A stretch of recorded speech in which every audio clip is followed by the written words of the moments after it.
മണാലിലെത്തിയിട്ട് apple തോട്ടത്തിലൂടെ apple പറിക്കുന്നവരുടെ കൂട്ടത്തിൽ നല്ല company അടിച്ച് നിൽക്കും കേട്ടോ. നമ്മുടെ പിന്നീ കാണുന്ന ഈ ഒരു മരത്തിൽ മാത്രം ഏകദേശം 300 കിലോയ്ക്ക് മേളിലാട്ടോ ആപ്പിൾ കിടക്കുന്നത്. ഇതുണ്ടോ, ഇവിടെ ഈ ഒരു കൊട്ടയിൽ നിറച്ച് പറിച്ച് കഴിഞ്ഞാൽ ഏകദേശം 40-45 കിലോ ഉണ്ട്. ചേച്ചിമാരായിട്ട് ആപ്പിളൊക്കെ പറിക്കുന്നത് എല്ലാം പറിച്ച് സംഗതി സെറ്റാക്കാം കേട്ടോ. ഇതുണ്ടോ, ഇതിൻ്റെ മേലെ കയറി നിന്ന് പറിച്ചിട്ട് അത് ഇങ്ങനെ വള്ളിയിൽ തൂക്കി ഇറക്കി കൊടുക്കാം കേട്ടോ. ഇതുണ്ടോ, നല്ല ഫ്രഷ് സാധനം, തന്നെ ഫ്രഷ് ഐറ്റം. ഹർഷിത എന്ന് പേരുള്ളൊരു കുട്ടിയായിട്ട് ആപ്പിൾ പറിക്കണേ. നമ്മുടെ കേരളത്തിൽ ഒത്തിരി പേരില്ലേ ഹർഷിത.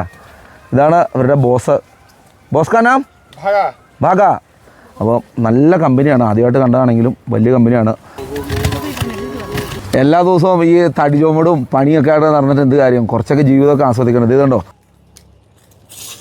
നമ്മുടെ കടയിലൊക്കെ 100-300 രൂപ വില കൊടുത്ത് മേടിക്കുന്ന സാധനം നല്ല ഫ്രഷായിട്ട് ലൈവായിട്ട് മരം നിറച്ച്, അത് ഒരു മരമല്ല, നമ്മുടെ പിന്നിൽ ഇത് ഏകദേശം ഒരു 100-150 ഏക്കറോളം വ്യാപിച്ചിടക്കുന്ന വലിയ ആപ്പിൾ തോട്ടമാണ്. ഇവിടെ ആപ്പിൾ വിളഞ്ഞ് പഴുത്ത പാകമായി നിൽക്കുന്നൊരു സമയമാണ്. അപ്പോൾ ഇതൊക്കെ ഇങ്ങനെ കാണാനും ലൈവായിട്ട് പറിച്ച് കഴിക്കാനൊക്കെ ആഗ്രഹിക്കുന്ന ആൾക്കാർ ഏറ്റവും പെട്ടെന്ന് മണാലി, കാശ്മീർ ഇങ്ങനെയുള്ള ഡെസ്റ്റിനേഷനിലേക്ക് ഇപ്പം തന്നെ വരണം. ഇനി ഏകദേശം 1 മാസത്തിനുള്ളിൽ ഇവയൊക്കെ പറിച്ച് നമ്മുടെ നാട്ടിൽ കൂടെയൊക്കെ എത്തി ഇത് തീരും കേട്ടോ.